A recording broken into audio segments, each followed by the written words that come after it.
మరో వంక మనకు ప్రతిపక్షంగా ఉన్న చంద్రబాబు గారిని చూడండి, దత్తపుత్రుడిని చూడండి. మరో వంక మనకు ప్రతిపక్షంగా ఉన్న చంద్రబాబు నాయుడుని చూడండి, దత్తపుత్రుడిని చూడండి.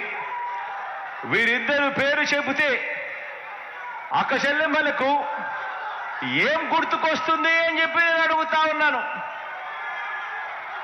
చంద్రబాబు పేరు చెప్తే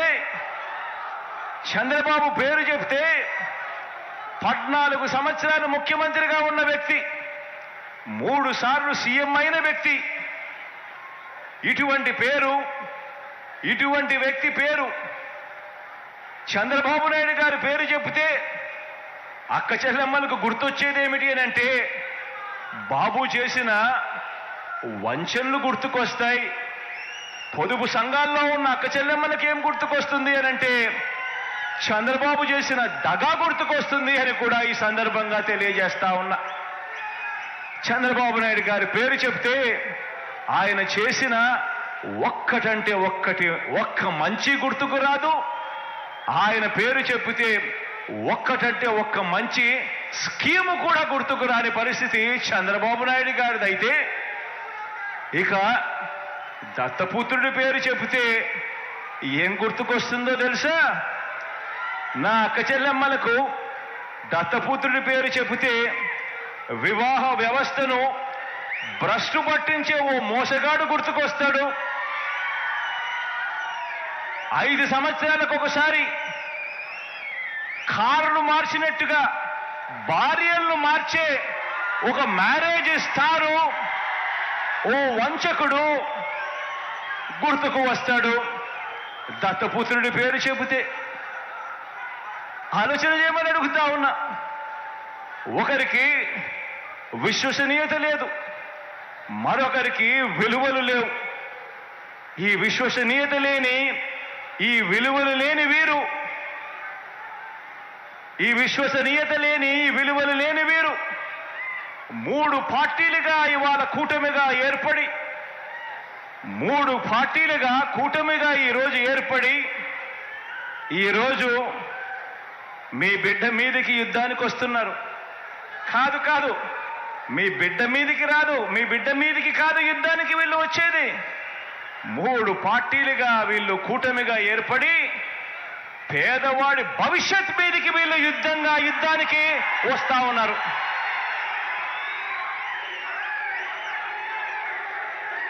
ఇదే ముగ్గురు,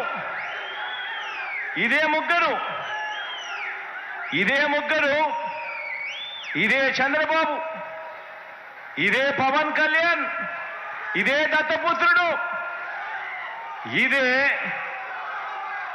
బీజేపీతోనే కలిసి 2014లో కూడా ఇప్పుడు చెప్తా ఉన్న మోసపూరిత వాగ్దానాలు మాదిరిగానే 2014లో కూడా ఇదే మాదిరిగా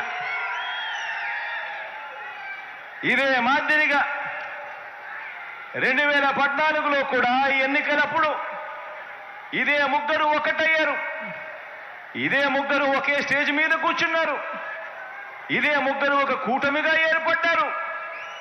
ఏర్పడిన ఏకంగా ఇదే పెద్ద మనిషి చంద్రబాబు నాయుడు గారు ఎన్నికల మేనిఫెస్టో అంటూ ఈ మాదిరిగా ఇచ్చి ఏకంగా చంద్రబాబు నాయుడు గారు సంతకం పెట్టి మరి ఈ మాదిరిగా ప్రతి ఇంటికి కూడా పంపించాడు ఈ పెద్ద మనిషి చంద్రబాబు గారు. ఇందులో ఈయన రాసిన మాటలు, రాసిన వాగ్దానాలు, రైతులకు రుణమాఫీ పైన మొదటి సంతకం చేస్తానన్నాడు. 87,612 కోట్ల రూపాయల రైతుల రుణాలు మాఫీ చేస్తానని చెప్పి ఎగనామం పెట్టాడు. పొదుపు సంఘాల రుణాలు పూర్తిగా రద్దు చేస్తానన్నాడు.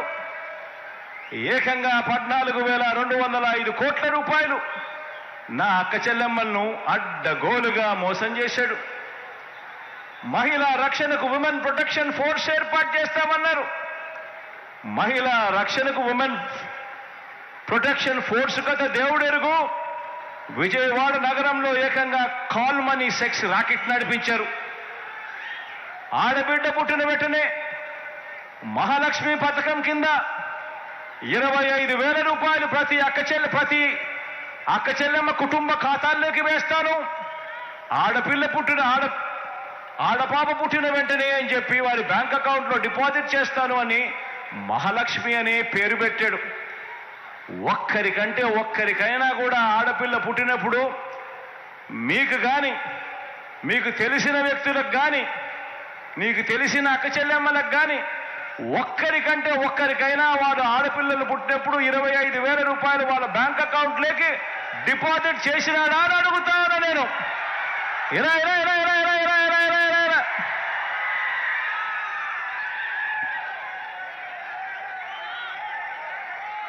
ఇంటికో ఉద్యోగం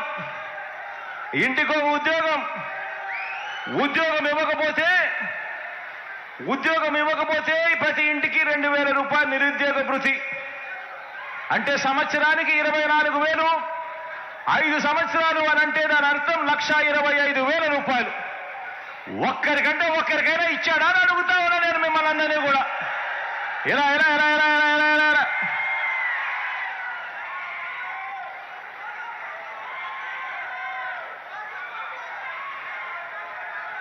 ఈ మాదిరిగా పాంఫ్లెట్లు చూపించాడు.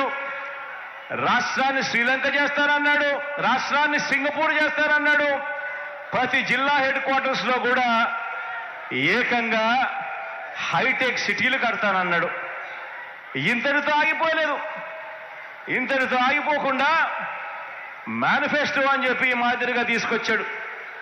అక్క చెల్లెమ్మల కోసం అని చెప్పి ఇందులో కొన్ని పేజీలు పెట్టాడు. ఆయన 2014లో ఇచ్చిన మేనిఫెస్టో ఎన్నికల ప్రణాళిక.